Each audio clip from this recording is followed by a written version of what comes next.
আসসালামু আলাইকুম। আজকে আপনাদের সাথে যে বিষয়টি নিয়ে আলোচনা করব সেটা হচ্ছে সার্বিয়া। বাংলাদেশ থেকে কি আসলে সার্বিয়ার ভিসা হয় কি হয় না এই বিষয় নিয়ে আলোচনা। মূলত সার্বিয়াতে যে ভিসাগুলো হয়ে থাকে ওয়ার্ক পারমিটটা কিন্তু হয় না একেবারে বলা যাবে না। ওয়ার্ক পারমিটটা কিন্তু খুব রেয়ার। এটা আমি একদমই বলবো যে এটা ওয়ার্ক পারমিটটা রেয়ার। বাট অনেক বাংলাদেশি ওখানে নিয়মিত যাচ্ছে যে ভিসাগুলো সেটা হচ্ছে ট্যুরিস্ট ভিসা নিচ্ছে এবং আরেকটা হচ্ছে বিজনেস ভিসা।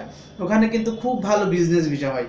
আমি ইতিমধ্যে অনেকের সাথে কথা বলেছি যারা আমার খুব পরিচিত একজন কাছের ভাইও ছিল যে সেও রিসেন্ট গেছে। সো সেটা কিন্তু বিজনেস ভিসায় গেছে। সো এটা খুব একটা কঠিন আমার মনে হয় না, বাট হয়তো এত ইজিও না, বাট খুব একটা কঠিন না, কারণ যেহেতু ভিসা হচ্ছে সেহেতু কোনো না কোনো অবশ্যই ব্যবস্থা আছে, না হলে কিভাবে এরা ভিসা করছে। সো আপনারা যারা যেতে চান, অনেকে আমাকে কমেন্টসে জানিয়েছেন যে ভাই সার্বিয়াতে আসলে যাওয়া যাওয়ার সুযোগ আছে কিনা বা কেমন কি অবস্থা।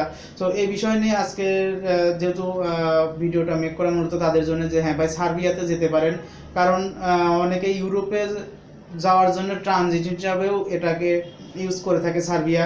তো আসলে সার্বিয়াতে ট্রানজিট হিসাবে না নিয়ে আমার মনে হয় যারা যেতে চান বিজনেস বিষয় বা ট্যুরিস্ট বিষয়ে গিয়েও কিন্তু আপনি ওখানে ওয়ার্ক পারমিটও করে নিতে পারবেন। সো আমার মনে হয় লিগ্যাল থাকার চিন্তা ভাবনা করবেন, কোনো সময় ইলিগ্যাল কাজ করা আসলে ঠিক না।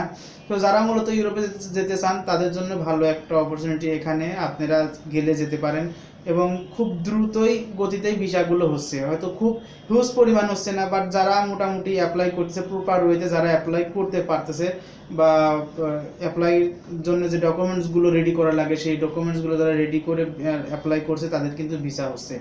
তো এটাই ছিল মূলত সার্বিয়া সম্পর্কে। আমি আর বেশি কিছু বলতে চাই না। তো যারা যেতে চান তাদের জন্য ভালো একটা অফার সার্বিয়া, যারা মূলত ইউরোপে যেতে চান তারা সার্বিয়াতে যেতে পারেন। তো এই ছিল মূলত সার্বিয়া সম্পর্কে। আর যদি কোনো কিছু জানার থাকে অবশ্যই আমার কমেন্টসে জানিয়ে দেবেন, আমি চেষ্টা করব আপনাদের সাথে থাকার জন্য। আসসালামু আলাইকুম।